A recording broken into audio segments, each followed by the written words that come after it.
সরকার বিরোধী আন্দোলনের সময় আইনজীবীদের মারধর ও হত্যা চেষ্টার মামলায় আওয়ামী লীগ সমর্থক ৭০ জন আইনজীবীকে কারাগারে পাঠানোর আদেশ দিয়েছেন আদালত।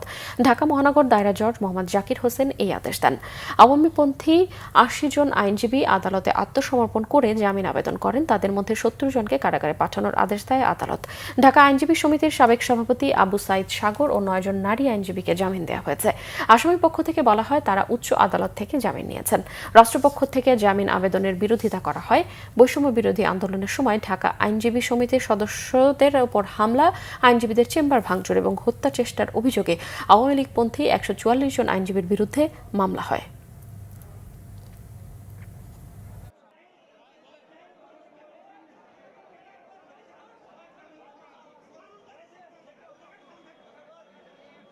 সরকারের পক্ষ হয়ে আরেকটা পক্ষের উপরে তাদের শান্তিপূর্ণ মিছিলে দেশীয় অস্ত্র নিয়ে যেভাবে আক্রমণ করেছেন, এটা জাতির কাছে কাম্য নয়। সব কিছু বিবেচনা করে বিজ্ঞ আদালত যারা মহিলা আইনজীবী ছিল তাদের ১০ জন এবং একজন বয়স্ক আবু সাইদ সাগর, একজন পুরুষ আইনজীবী আবু সাইদ সাগর, তাকে ১১ জনকে জামিন অন্তর্বর্তীকালীন জামিন মঞ্জুর করেন।